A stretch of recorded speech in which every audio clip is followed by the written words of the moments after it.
Muy buenas tardes. Bienvenidos a un nuevo evento de la Oficina Española de Patentes y Marcas online, en esta semana en la que estamos celebrando el Día Mundial de la Propiedad Intelectual e Industrial, un día que, como todos los espectadores creo que saben ya, por todos los eventos que estamos haciendo a lo largo de la semana, va dedicado, y ha sido dedicado, por tanto, por la OMPI, a la juventud y la propiedad industrial e intelectual, innovando para conseguir un futuro mejor. Así que yo consideré muy importante que esta semana, además de los eventos que hemos estado teniendo y que han podido seguirse en las redes sociales de la oficina, hablásemos de temas de actualidad, de futuro, estrictamente de la propiedad industrial. Y hay un tema quizá de rabiosa actualidad, aunque ya lleva unos años en nuestro mundillo de la propiedad industrial, como es la cuestión relativa al papel que la inteligencia artificial juega en el ámbito de la propiedad industrial y más concretamente en el ámbito del derecho de patentes. Hay muchísimos ponentes que están hablando ahora de ello, hay muchísimos temas que están siendo escritos sobre este asunto, pero para nosotros hay una colaboradora de la OEPM que por su trayectoria no requiere mucha presentación, puesto que además ya ha colaborado recientemente con nosotros en otras actividades, que es Luz Sánchez García, profesora de la Universidad de Murcia. ¿Qué tal? ¿Cómo estás? Muchas gracias por acompañarnos. Buenas tardes. Bueno, en primer lugar agradecer esta invitación en esta semana conmemorativa del Día Mundial de la Propiedad Intelectual, que la verdad que hay que celebrarlo, hay que promoverlo y, como has dicho, para mí es un placer sobre todo estar hablando de poder debatir este tema, que aparte de ser actual, para mí, en mi opinión, es apasionante, es fundamental y creo que debe ser tratado. Así que, pues, dar las gracias. Pues nada, gracias a ti, Luz, por estar. A diferencia de otras actividades que, como sabéis, organizamos en estos jueves de la propiedad industrial, hoy va a ser más una charla distendida entre Luz Sánchez y yo. Así que lo primero que voy a hacer es presentarla un poco más detalladamente, aunque ya la conocéis. Y es que Luz Sánchez García es doctora en Derecho por la Universidad de Murcia, donde también se licenció en Derecho y en Administración y Dirección de Empresas. En la actualidad es profesora de Derecho Mercantil en esta universidad y tiene una trayectoria docente e investigadora muy importante, puesto que ha realizado estancias de investigación para desarrollar su doctorado en la Universidad de la Sapienza de Roma, en las universidades de Oxford, en Houston, en el Colegio Europa, en otras universidades italianas, por supuesto también en la Universidad de Alicante, una universidad muy importante para todo nuestro país, y también, esto también muy relevante, en el Centro Max Planck para la Propiedad Industrial en Múnich. Ha trabajado además también en la UIPO, en las salas de recursos de la UIPO, y ha asesorado a organismos internacionales, gubernamentales, universidades públicas, otras organizaciones, etcétera, en materia de propiedad intelectual, y colabora en medios de comunicación sobre propiedad intelectual, que es muy importante, porque la divulgación de la propiedad intelectual es una de las piedras más débiles de la casa de la propiedad intelectual en España, y de ahí que hagamos tanto esfuerzo desde la academia y desde la OEPM en promocionar la propiedad intelectual. Pero sobre todo, si Luz está aquí hoy, igual que Luz estuvo con nosotros el 17 de diciembre de 2020 en otro jueves de la propiedad industrial que organizamos, es porque es autora del libro El inventor artificial, un reto para el derecho de patentes. Así que nada, tu currículum habla por él mismo, Luz, así que muchísimas gracias por estar con nosotros y espero que la conversación sea distendida y sea adecuada. Además, como todos los espectadores pueden ver, Luz tiene una edición de su libro en inglés a un lado y al otro tiene un robot, pero acompañado por una planta. A mí me parece que es una mezcla entre naturaleza y futuro que es muy interesante. Antes de nada, Luz, yo quería comentar un poco contigo cómo veo yo la situación desde la posición que tengo la suerte de ocupar en estos momentos como director de la OEPM. Para mí, el enfoque que tenemos desde la inteligencia artificial en una oficina de patentes tiene como tres partes. Una parte es una parte más de gestión interna y las otras dos partes afectan al derecho sustantivo de propiedad industrial en general, más concretamente, en este caso, al derecho sustantivo de patentes. Tal y como yo lo veo, y a mí últimamente se me requiere mucho para hablar de estos temas o para intervenir por escrito sobre estos temas, para nosotros, para un director, para un presidente de una oficina de propiedad industrial de cualquier país relevante y que tenga un tejido económico, industrial, tecnológico de cierto peso, el tema de la inteligencia artificial plantea muchísimas dudas.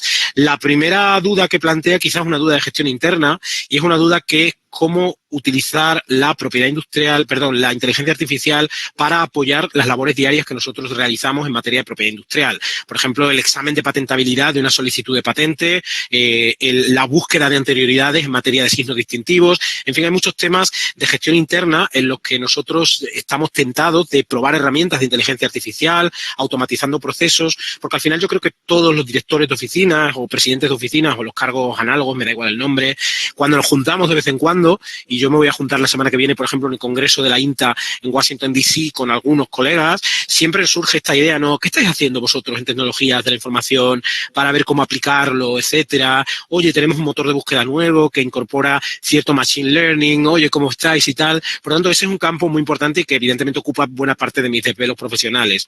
Pero sobre todo a mí me interesan mucho también las cuestiones del derecho sustantivo de patentes en un doble sentido, ¿no? Por un lado, están los debates constantes sobre si las invenciones implementadas por ordenador, es decir, aquellas invenciones que incorporan inteligencia artificial en las reivindicaciones, por ejemplo, son o no patentables, porque por la tradicional frontera que hemos situado, que yo creo que se está rompiendo y cada vez más, entre la idea de que el hardware es patentable y el software no, sino que es protegible en tanto líneas de código, en tanto algoritmos por derecho a autor.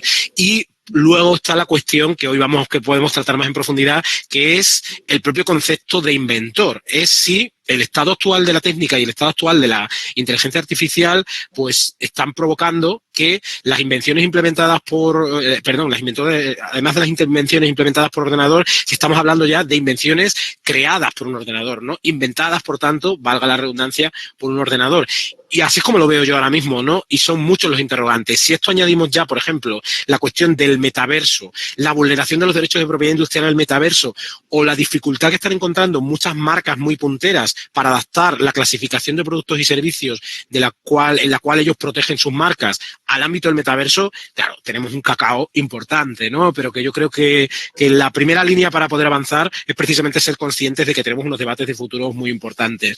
Así que la primera pregunta que te hago es que es así muy amplia. ¿Cómo consideras, en términos generales, el papel que tiene la inteligencia artificial en nuestros esquemas actuales de propiedad industrial? Pues creo que esa aproximación que has hecho es que lo define muy bien el marco en el que estamos viviendo actualmente. Creo que, en primer lugar, es innegable la repercusión que está teniendo la inteligencia artificial y el impacto que está teniendo en múltiples sectores, pues desde el ámbito puramente técnico hasta el ámbito empresarial o de negocios y me atrevería a decir incluso en el ámbito personal.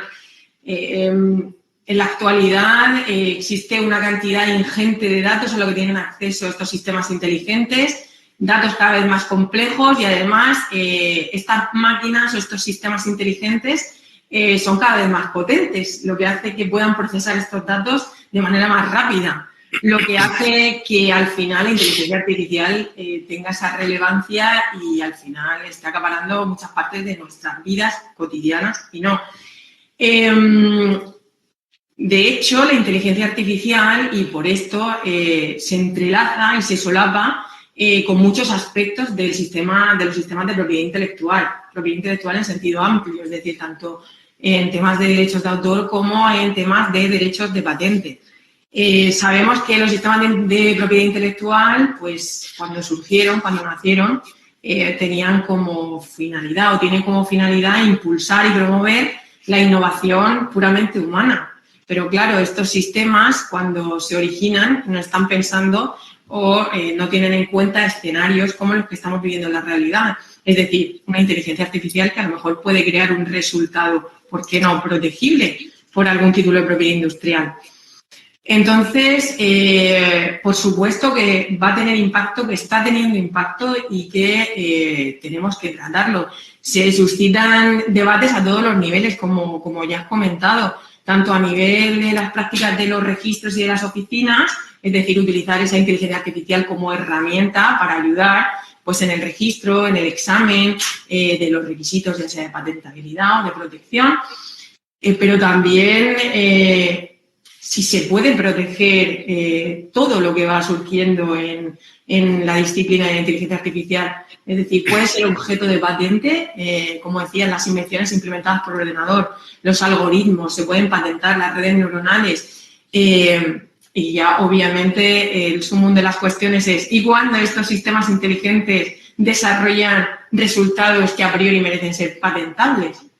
¿Qué ocurre aquí? Y aquí es donde, obviamente, se abre la caja de Pandora, cuestionando todos los términos y todas las nociones tradicionales de nuestro sistema de patentes, cómo es la condición de inventor, cómo es la actividad inventiva, quién la debe evaluar, y así un sinfín de preguntas e interrogantes. Con lo cual, sí, efectivamente, el papel que la inteligencia artificial está jugando, que va a jugar en un futuro, pues no es para menospreciar. Me quedo con esa idea que acabas de comentar, porque es verdad que en muchas ramas jurídicas ahora mismo, y muchas ramas, por tanto, no solo jurídicas, sino también de la práctica administrativa que vemos desde las administraciones públicas, hay muchos conceptos tradicionales jurídicos que se están viendo cuestionados, ¿no? De hecho, son muchos los escritos que ya hablan, por ejemplo, en el ámbito del derecho del trabajo o en el derecho tributario, sobre la capacidad que debe reconocerse a, por ejemplo, las máquinas para pagar impuestos o para ser objeto de tasación. Es decir, todas estas ideas e incluso esa idea del futuro del trabajo, cómo sería un mundo en el cual los seres humanos no tuviéramos que trabajar porque quienes trabajen son otras máquinas, ¿no? El sistema de cotización a la seguridad social cambiaría totalmente, el sistema tributario cambiaría totalmente. En fin, desde luego es algo interesantísimo y que afecta a la propiedad intelectual y a la propiedad industrial porque, por ejemplo, el concepto de inventor, igual que el concepto de autor, si hablamos del derecho de autor, cambian totalmente. Hace no mucho, yo diría que la semana pasada, en El País se publicó una noticia o algo, o quizás fue en uno de los semanarios, y yo lo vi en Twitter probablemente, sobre obras de arte creadas por inteligencias artificiales que yo no voy a decir que sean indistinguibles de una obra de arte creada por un autor con personalidad humana, ¿no?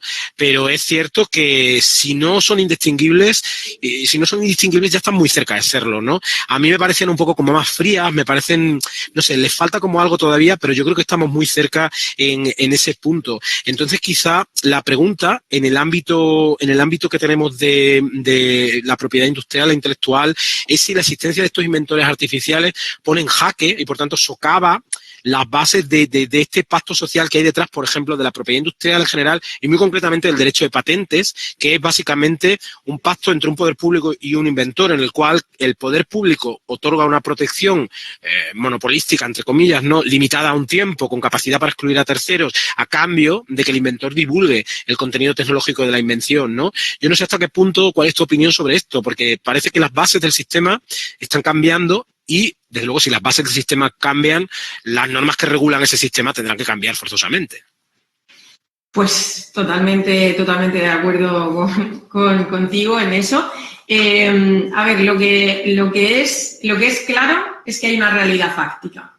Y esa realidad fáctica es que hay unos sistemas inteligentes. A mí no me gusta llamarle tanto máquinas o robots porque entiendo que la inteligencia artificial es una disciplina que está en plena evolución y que a la hora de tener en cuenta pues, todos los fenómenos tanto actuales como futuros, creo que hay que utilizar como una noción un poco más amplia.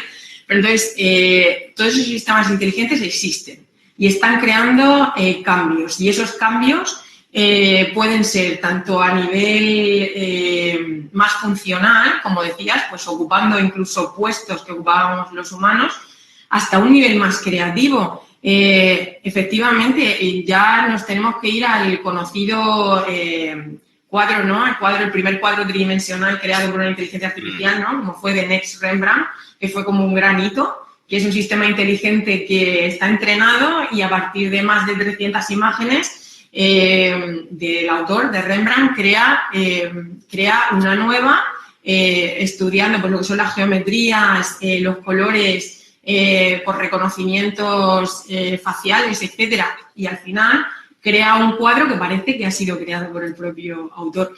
Pero es que no solo en el ámbito artístico, nos podemos mover en el ámbito literario, donde hay empresas que son propietarias de algoritmos que son capaces de estudiar numerosos textos de Internet o no, y con esos datos pueden generar noticias sin ninguna necesidad de intervención humana.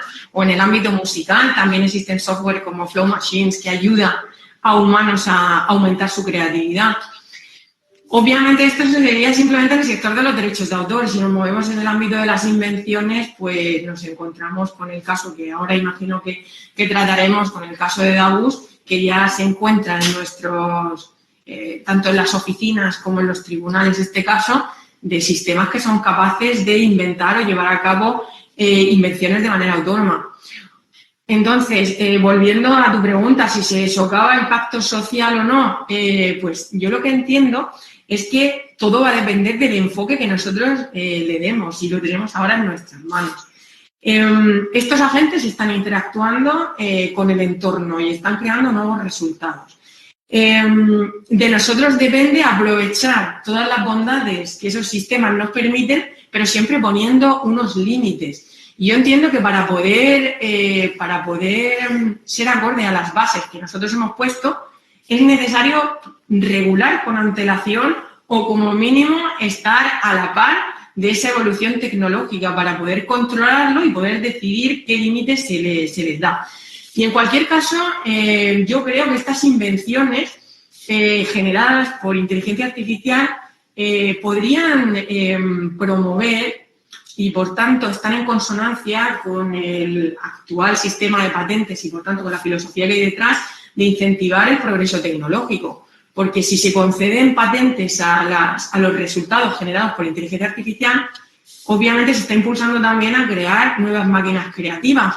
Y, por tanto, esto puede reforzar ese pacto social de dar la información a la sociedad de lo que realmente se está haciendo para que esa sociedad, ya sea en versión humana o ya sea en versión de sistemas artificiales, puedan seguir mejorando. Pero obviamente siempre habrá que regularlo porque estamos ante una nueva realidad. Pero yo entiendo que todo va a depender del enfoque que le demos y de cómo orientemos la regulación. Claro, en este sentido siempre surge la duda porque depende de qué tipo de inteligencia artificial hablemos, y tú has escrito sobre esto, ¿no? Se habla de inteligencia artificial débil o fuerte según las capacidades que tengan. Hay diferentes horizontes temporales, ¿no? En algunos sitios se dice que todavía no estamos en un estadio en el cual podamos tener unas invenciones generadas por estos agentes inteligentes artificiales, o como los queramos denominar, que quizá todavía no hemos llegado a ese punto. Hay otras personas que creen que sí, hay otras personas que se aventuran a decir que será en la década de los 40, otros que dicen que será más bien en 2050, pero efectivamente el caso Davus ya nos ha puesto frente a la realidad de, como oficinas de patentes, no ha sido el caso de la oficina española, lo debo decir, pero otras oficinas de patentes, como es el caso de la USPTO, como es el caso de la oficina de patentes australiana o de la propia oficina europea de patentes, de la cual España forma parte, y yo mismo me siento en su consejo de administración, pues claro, ya surge esta cuestión. Entonces, quizá como experta, ¿puedes explicar brevemente en qué consiste Davus, cuáles son las invenciones que ha querido proteger Davus y cuál es el estado actual, digamos, jurídico de lo que están haciendo las diferentes jurisdicciones nacionales sobre todo esto? Pues sí, la verdad que este caso es el caso emblemático por excelencia y el que ha abierto un poco la veda para el estudio jurídico y que ya lleva un tiempo, pero es ahora cuando las oficinas están reaccionando y cuando los tribunales también en apelación están contestando. Pues bien, el caso Davus es una máquina creativa, tal y como lo define su creador, que es Stephen Thaler, un científico, que creó esta máquina, y esta máquina a su vez ha sido capaz de generar, en palabras de su propio creador, de manera autónoma, invenciones que se enmarcan en una esfera técnica, ambas invenciones en esferas técnicas que son totalmente diferentes al campo de experticia del propio creador. Es decir, estamos hablando de que Davus ha creado varias invenciones, pues una de ellas es una luz intermitente y la otra es un contenedor fractal de líquidos. Es decir, invenciones totalmente diversas y que además, como digo, no pertenecen al ámbito técnico de Stephen Thaler.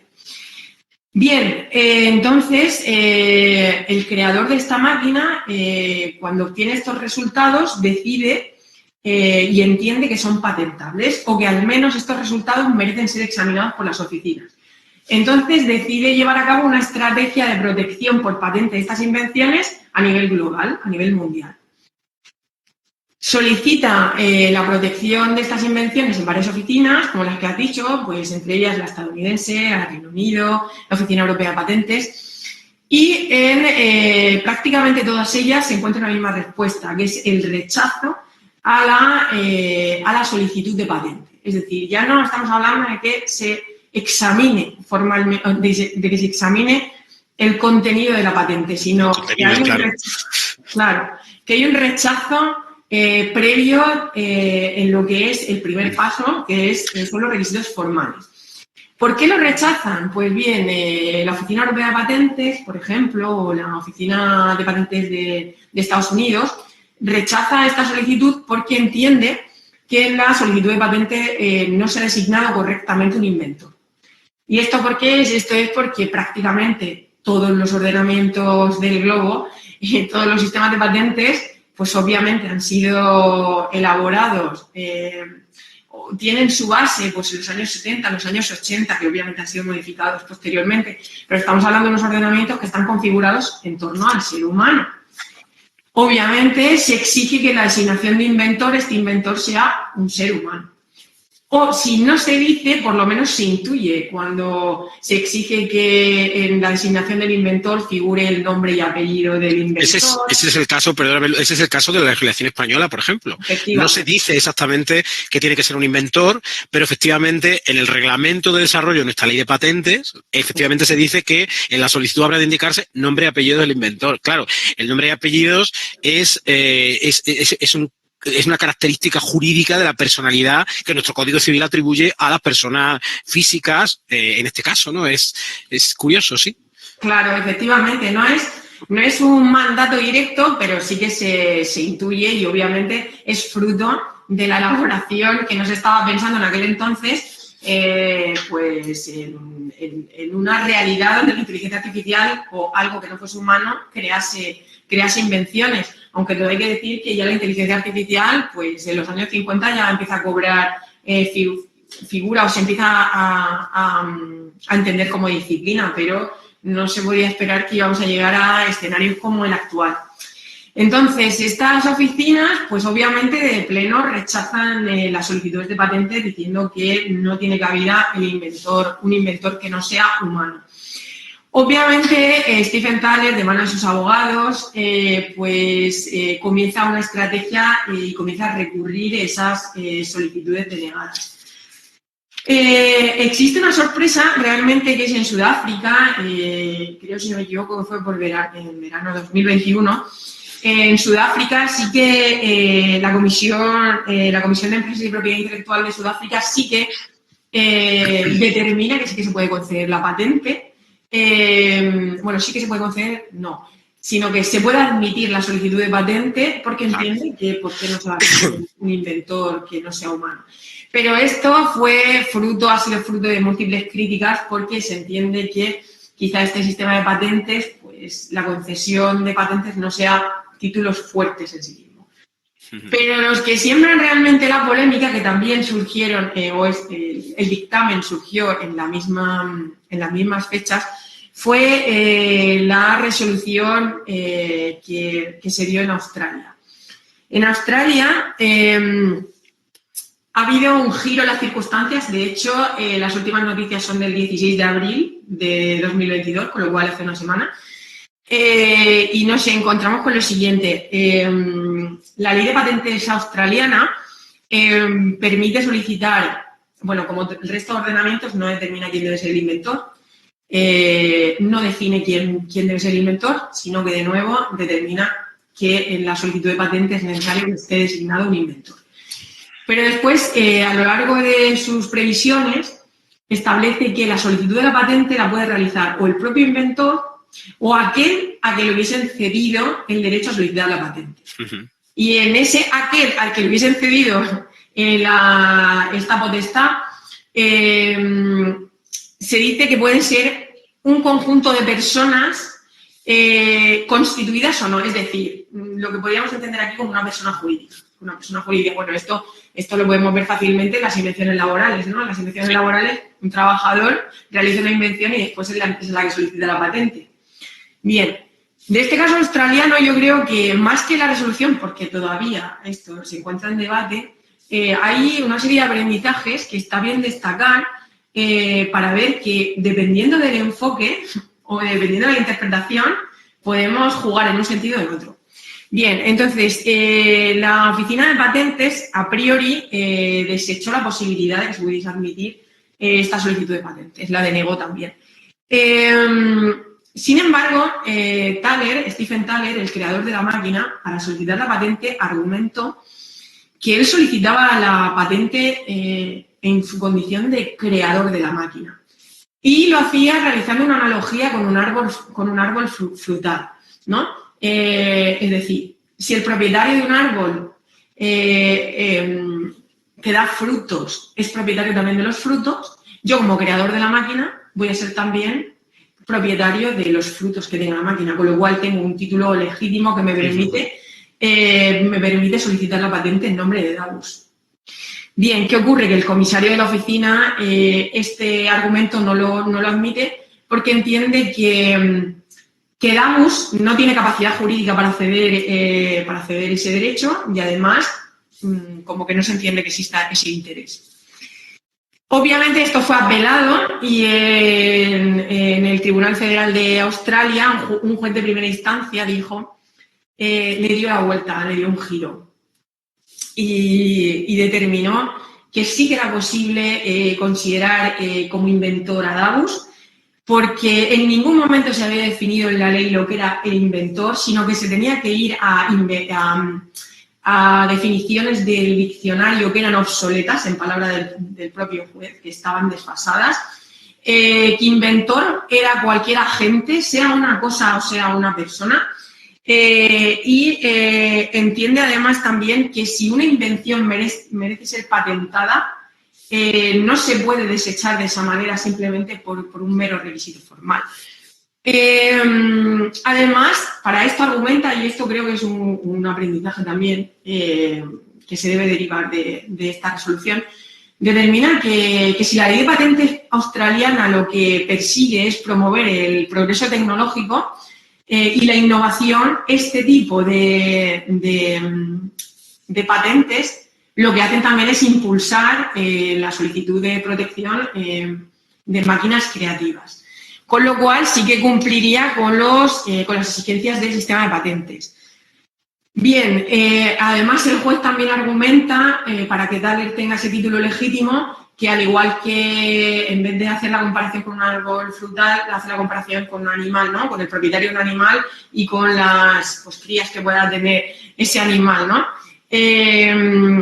Sin embargo, esto fue apelado y, de nuevo, ahora un panel de 5 jueces, que esto ha sido lo más reciente, del 13 de abril o 17 de abril, nos encontramos con que el tribunal da un giro totalmente a la versión y, de nuevo, vuelve a decir que no se puede admitir la solicitud de esta patente porque no se puede considerar como inventor a un ente que no sea una persona humana y además que no existe ninguna posibilidad de esa cesión. Con lo cual, pero todo esto hay que decir que este panel de 5 jueces para esto se basa en legislación y en jurisprudencia, legislación del 1600, es decir, acude a la ley de monopolios inglesa del 1623 o a la ley de patentes del 1903 e incluso a jurisprudencia ya del siglo XIX, diciendo que, pues esgrimiendo argumentos del tipo que podía existir revocación de la patente en caso de fraude o, bueno, en fin, que debía existir un inventor real. Entonces, así están las cosas ahora mismo. La verdad que para mí es apasionante porque pues siempre estás como a la espera de lo que van a decir los tribunales al respecto. Pero creo que es una gran oportunidad, si bien es cierto que las leyes están ya hechas y hay que ser consecuentes también con las normas, sí que creo que en algunos casos se pueden hacer interpretaciones amplias. De hecho, en el caso alemán, que también ha sido uno de los casos más recientes, lo que se hace es adoptar una visión más pragmática y lo que se dice es que se admitiría a trámite siempre y cuando en la solicitud de patente constase Stephen Thaler en su condición de creador como respaldándolo. Es decir, la persona que está detrás del proceso y después todo ello acompañado por el sistema de inteligencia artificial. Con lo cual, hay resoluciones para todos los gustos. Yo creo, de todos modos, que esto no es un tema baladí. Creo que no se deben echar tampoco balones fuera. Creo que es una buena ocasión para replanteárselo y, si no es en este caso, a raíz de este caso, poder revisar pues los conceptos, las bases y, bueno, pues todo lo que afecta. Eso está claro, y desde luego hay un tema que a mí me parece importante, y es que, dado que, como tú has dicho, vivimos una realidad factual en el cual el actual estado de la tecnología posibilita que haya, yo sí voy a utilizar el término máquina, discúlpame, máquinas que generen invenciones de una manera más o menos autónoma, en todo caso, el debate sobre la atribución de la condición de inventor a estas máquinas o no es un debate que, en mi opinión, es muy relevante, pero que tiene que verse acompañado, si decimos que no, por un debate según el cual haya algún tipo de punto de conexión entre la máquina y el inventor real. Porque, efectivamente, como tú has dicho, aquí lo que estamos cuestionando es un requisito formal de una solicitud de patente. No se está yendo al fondo de la invención. Entonces, si se van a seguir produciendo invenciones de este tipo y se echan para atrás solamente por un requisito formal, habrá que resolver la forma de cruzar esa línea del requisito formal. Entonces, por ejemplo, a mí me parece que igual que en el derecho de patentes existe la distinción entre un solicitante y el inventor, y como tú has dicho bien, es célebre el caso de las invenciones en el contexto laboral, las invenciones laborales, en el cual, por ejemplo, un grupo de investigación desarrolla una invención, pero la titularidad de la patente con la que se protege esa invención luego corresponde, pues, al organismo de investigación, a la universidad pública, etcétera. Aquí yo creo que también hace falta eso, establecer ese punto de conexión entre la realidad fáctica de que esto es una innovación susceptible de ser novedosa, de tener aplicabilidad industrial y de tener altura inventiva suficiente para ser protegida mediante patente, pero habrá que resolver jurídicamente la atribución de la condición de invención. Entonces, no sé si te he entendido bien.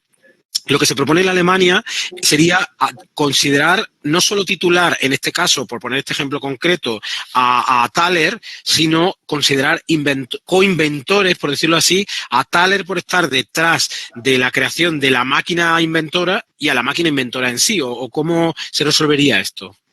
Sí. Desde el punto de vista alemán, ya digo que son más prácticos y básicamente quieren, pues, sortear ese requisito formal.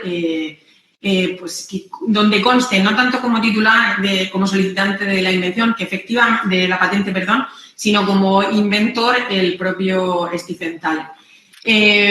Y acompañado, es decir, como para que figure también complementando el sistema de inteligencia artificial. Yo estoy totalmente de acuerdo con lo que has dicho. Creo que este escollo es más bien de carácter formal.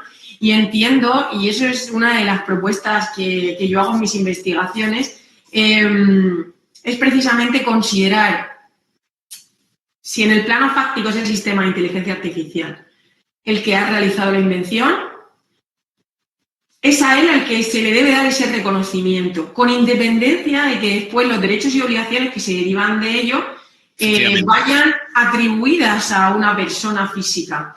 Entonces, de hecho, mi propuesta precisamente es sortear esto y crear una vía paralela en la cual el sistema inteligente sea entendido como un centro de imputación de actuaciones. Es decir, yo he identificado que tú has hecho la invención, tú eres el centro de imputación de actuaciones. ¿Quién hay detrás?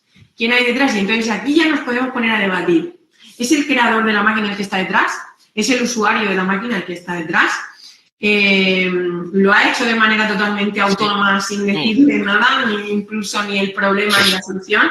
Entonces, o el dueño, por ejemplo, el dueño de una máquina. Es decir, imaginemos este Davus, que Davus, no lo has dicho, se intuye de lo que has dicho, Davus. La patente sobre Davus la tiene Thaler, es decir, Davus es un sistema patentado, ¿no? Si Thaler vende la patente de Davus a una empresa y Davus en ese caso está generando innovaciones, ¿no? Está generando invenciones ya y su dueño, porque lo han comprado mediante un contrato normal y corriente, es otra, ¿no? Este centro de imputación nos retrotraería a el dueño, en este caso, los términos más crudos del derecho civil, ¿no? El titular de la propiedad, en este caso de la máquina o del sistema inventivo. Entonces, efectivamente, este tema de la atribución a mí me parece interesantísimo, me parece clave en todo esto. Entonces, Totalmente. habrá que ver la fórmula.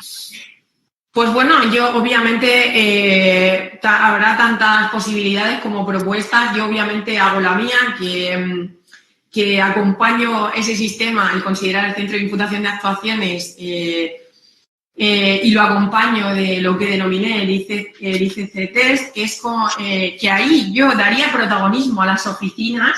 Sí, lo sé. Explica si te parece que es esto, aunque yo casi soy, como se diría, ¿no? Quien quiera saber bien lo que tú dices, que compre tu libro. Pero bueno, me parece que no está mal compartir el conocimiento en este caso técnico. Claro. Entonces, a mí, es verdad, explica este asunto porque creo que es interesante, porque supone introducir un trámite nuevo en el examen de patentabilidad, digamos, en el examen de registro, y por tanto conllevaría modificar la legislación en materia de patentes, ya no solo en un ámbito sustantivo, sino en un ámbito procedimental y especialmente supondría un trámite nuevo que nuestros examinadores de patentes, los examinadores de patentes de la EPO o los de la oficina inglesa o americana, me da igual, de la oficina que hablemos, tendrían que hacerlo. ¿En qué consiste este trámite? Que a mí me parece que es interesante que lo expliques.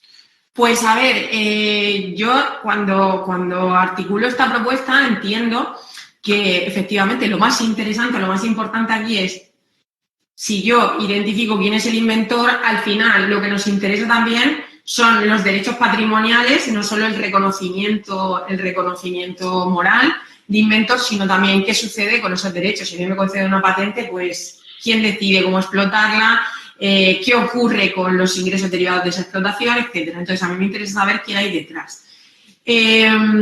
Aquí es donde podemos incidir para controlar directamente qué ocurre con esos derechos y que no tenemos por el hecho de considerar como inventor artificial o un sistema artificial no implica que estos tengan ya el control sobre lo demás. Entonces, ahí fue cuando ideé o articulé el ICC Test, que básicamente respondería a las siglas en inglés de quién ha contribuido a la concepción de la invención, ¿no? Es quién ha estado detrás. Como decías, no es lo mismo que yo tenga una máquina creativa que la venda o incluso que haya una réplica del propio sistema de inteligencia artificial y entonces haya varios usuarios.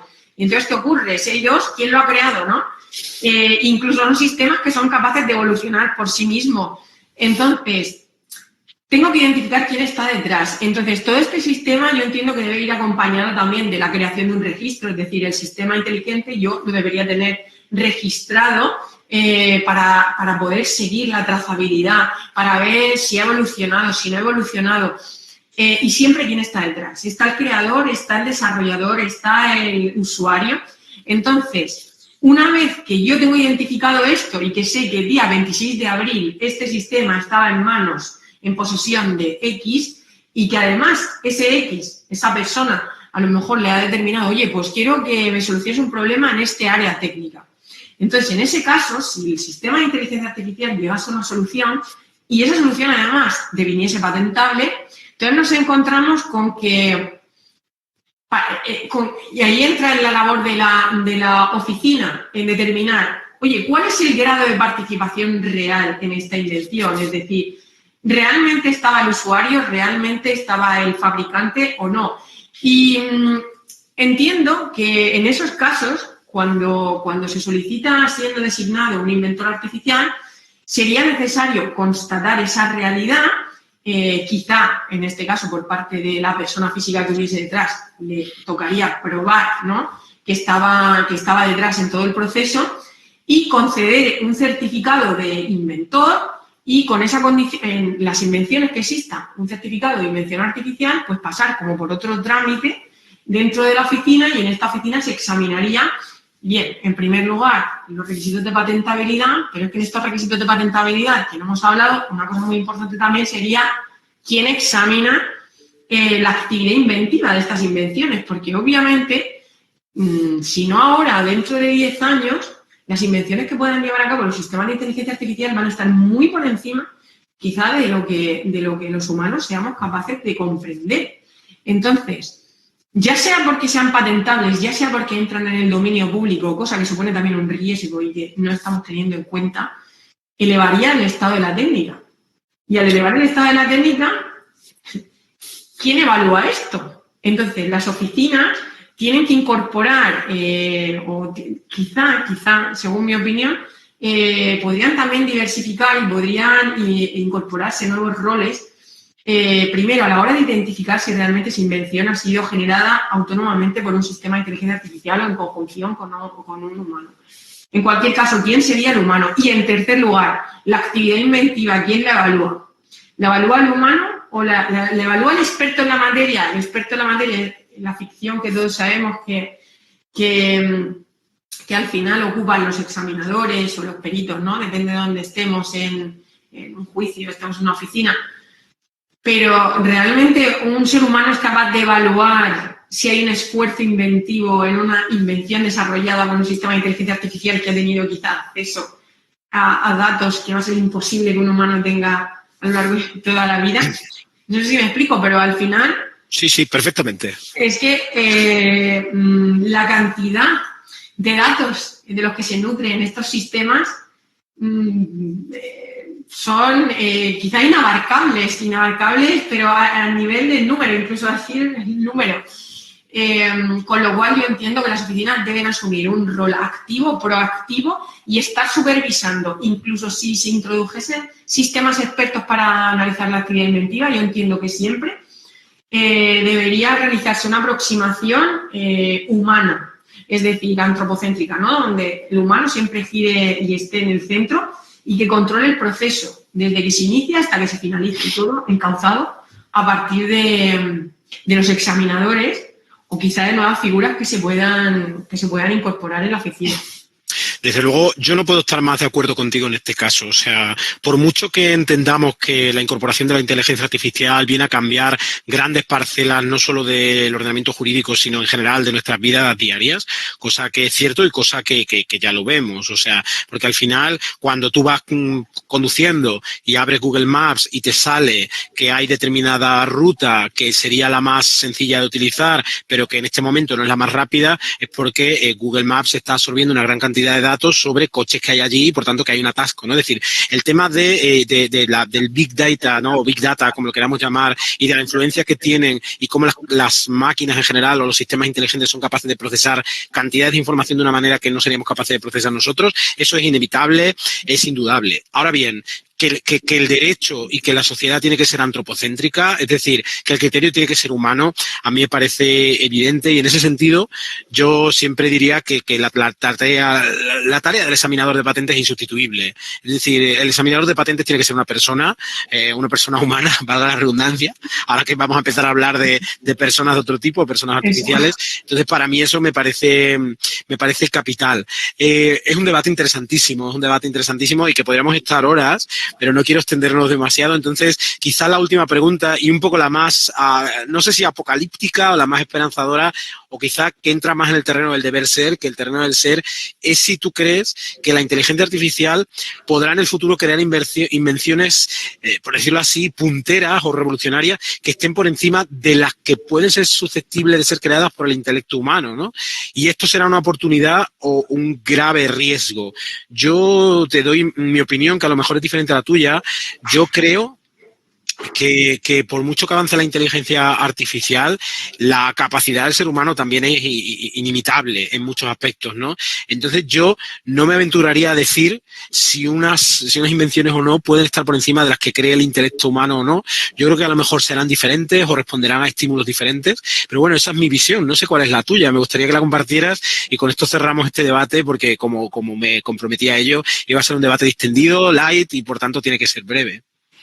Pues bien, para rematar, efectivamente es una pregunta complicada, pero bueno, yo diré que creo firmemente que sí, que va a suceder, que por supuesto va a suponer un riesgo, sobre todo si no lo tratamos con antelación, como he dicho. De nuevo, nos estamos moviendo en un ámbito técnico y obviamente yo no soy experta en lo técnico, sino que yo en mi condición de jurista pues solo puedo decir de lo que he leído o de lo que se deriva de las investigaciones, incluso de conversaciones con expertos y tal y como se suele decir, ¿no? antes de que nos demos cuenta, realmente vamos a tener una realidad, bueno, no apocalíptica, espero que no, pero sí que da un poco de vértigo.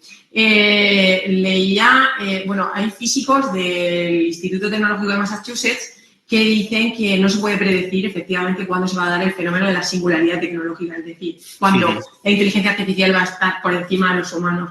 Pero lo que sí es verdad, y esto es que creo que es conveniente resaltar, es que los grandes hitos de la inteligencia artificial ya se dieron hace 30 años, es decir, las redes neuronales ya existían hace 30 años. Ahora lo que pasa es que también nos sorprendemos porque estas redes se nutren de más datos, hay una mayor potencia, como he dicho antes, de los ordenadores, son capaces de albergar más datos, de nutrirse de más datos más complejos, con más calidad, y entonces hace que esa realidad que ya existía antes, es decir, las bases matemáticas son las mismas.